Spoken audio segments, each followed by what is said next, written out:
What is truly better? Should I invest in Australian shares or should I invest in Australian real estate? That is what this discussion is about, and of course I'm going to use some expert advice as to what this could look like for yourself and what would yield a better return. If you're interested, keep watching.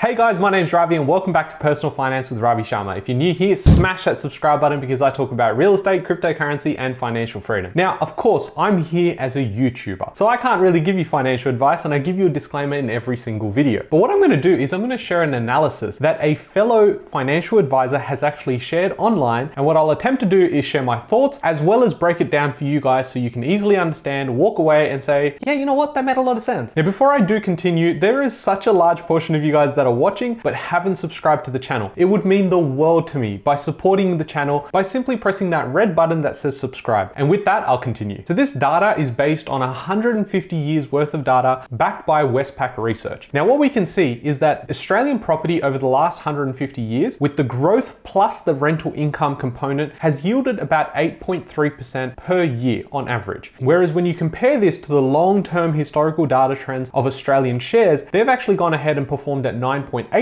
annual growth every year. So far, it's looking like it's a pretty obvious choice with Australian shares. Now for this case study, financial advisor Ben Nash goes through an example of if you had $100,000 today, what you could do in shares and what that would look like with property, but not just today, not in 5 years time, but also in the long term of a 30-year window. And we're going to compare the pair and then we're going to break it all down. So what we can see here is Australian shares at $100,000 at 9.8% and a property worth $500,000 at 6.3%. Now again, 6.3 and not 8.3 because 2% is going towards the income, right? So we're not going to calculate this as part of it, and we're just going to base this on average capital growth, which works out to be 6.3%. Now in this example, with the $100,000, we're going to purchase Australian shares at 9.8% annual growth, but for property, we're going to purchase $500,000 worth of real estate. And the reason being is you can use leverage. The $100,000 would be enough for you to go and put your deposit in as well as all your upfront costs on a property worth $500,000. The other thing to note as part of this analysis is that we are only using 6.3% as the capital growth number. Reason being it's not 8.3 and it's 6.3 is because 2% is made up of the income when you look at historical trends. So what we're going to do is we're going to compare apples with apples, 6.3% versus 9.8%. Let's continue. As you can see in this example, Australian shares will be growing at a higher percentage point, but the dollar value is different.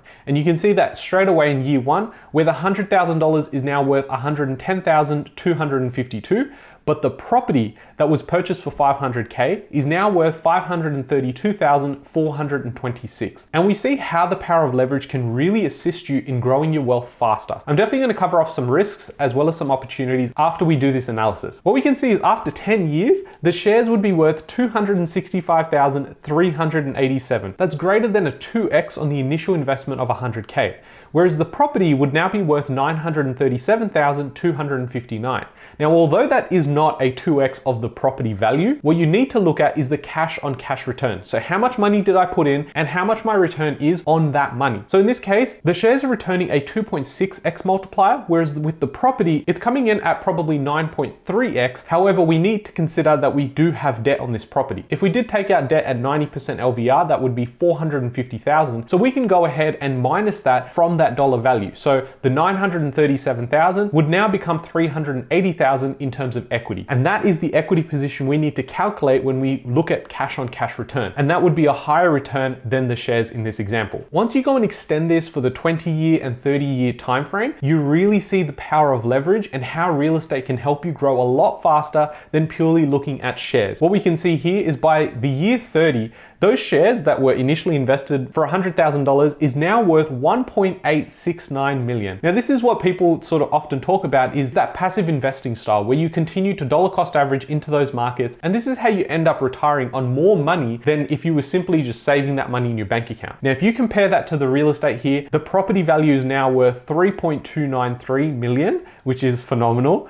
And if you minus out the initial debt, and let's assume we didn't pay any of the debt from day one, we still have the same debt carried over for 30 years. That would be about 450,000. And when you minus that from the 3.293 million, you're left with almost 2.9 million in terms of equity position. So that's a significant difference. It's almost a 2x on what you could get with the shares. The cash on cash return is very important. So a couple of notes from the financial advisor before I sort of jump in. He says that in this example, I've only included the growth return on property and excluded the rental income, taxes, borrowing costs to keep things simple. These are not insignificant, but you can see from the big gap between property and shares, there's plenty of room to include these and still have property come out way in front. You can see from these figures that the long-term return on shares is strong and that keeping money invested for a long time will create some serious results. But when you look at the total return on property, even though the return percentage is lower, property is a clear winner. This is driven by the fact that you're starting with a much bigger initial investment that then grows and compounds over time. Now, this is where I'm going to jump in and share what my thoughts are around property. What we're looking at is an average number. So 6.3%, 8.3%, 10.3%. These are all just averages. Even this year alone, where we've had some sort of a correction in the market, you can see Sydney going down by 7%, but you've got other markets going up by 5 or 6%. So when you are looking at these numbers, you need to always factor in that you can't just buy anywhere and hope for the best. What you need to do is target the right areas and the right locations. That's where we can come in as a buyer's agent if you need the help to outsource all of that. If you don't want to go and spend hours on the phone with agents, you don't know where to start when it comes to research, and you're looking at properties that you want to get positive cash flow from, then definitely contact me. I'll include our buyer's agency website for search property, as well as my email will be pinned in the comments down below. The final point that he makes is that property will help you to get to where you want to be faster. Almost all of the risks that come with buying property can be well managed and with the right approach and careful planning. So the question then becomes, if property will get you there faster and easier, why wouldn't you? Obviously, being a personal finance channel here and a big focus on real estate, I want to go and explore all those options, not just real estate, but what other asset classes are out there and how they can help you really structure a portfolio, achieve your goals and financial freedom later on. Whether you invest in shares or whether you invest in property or you invest in both, I think there's a couple of really key points that you need to take away from this video. It's that number one, you need a strong strategy. Rather than going out and figuring out what type of shares do I want to buy or what type of property I want to buy, I need to sit down and figure out what the roadmap looks like and what my end goal is. If your goal is to make $3 million a year, then you're going to have to put that on paper and then work backwards to say, how do I achieve this in the time frame I've allocated myself? Equally, if you just want to go and replace your full-time income from your property investment portfolio, then you need to work backwards and figure out what that value is today versus what it would look like in 10 or 15 years. As I mentioned before, it's very important that you focus on the right properties. You just can't simply go out there and say, well, I've got this much information, these are the only areas I know, that's where I'm going to go and invest. This is not like you spending a few dollars at the grocery store. You are going and taking on debt, which can work out quite well in your favor, as we've seen in this example. But if you purchase the wrong assets, you're probably going to have to wait a few years before you even see any sort of growth on that money. Now, being a buyer's agent, it makes most sense for me to say to you, hey, you should probably just buy real estate. However, what I value more is your time and the fact that we are building a community out here. What I like to be is transparent, and for me personally, I don't invest in shares, and I've mentioned that on the channel. What I focus on are alternative assets. I like the bulk of my wealth to be in real estate, but then I can use leverage, take out equity, and build my positions elsewhere, like in crypto, like in trading cards. Now for you, you might feel comfortable with shares, you might feel comfortable with ETFs, and there's nothing wrong with diversifying your portfolio. I think a lot of smart people do the same thing. So instead of having that question in your mind around, should I invest in shares or property, I would say do both. If you can and have the opportunity to understand both the pros and cons for both asset classes, you will do really well long term. The final point I'll make around this is that although real estate is very popular and can yield you such amazing results, there is often a higher barrier to entry before you get in. So yes, you could go out there and try and buy property, but in the years that you're saving your money, you can use the velocity of money concept where you can invest in other things before you get to a deposit to be able to actually go and buy real estate. Everyone's strategy is different, and that's why you can't have a cookie cutter approach from something I'm doing or something someone else is doing, and definitely not be listening to people that did this like 15 or 20 years ago. That shit doesn't work. I hope you guys have enjoyed this video and short analysis. Thank you to Ben, the financial advisor, who smashed it out with this analysis. And if you guys are interested in more ongoing content, definitely go and subscribe to the channel and put the bell notifications on so you know exactly when I'm about to drop some real value. I'll catch you guys in the next one. Thanks, guys.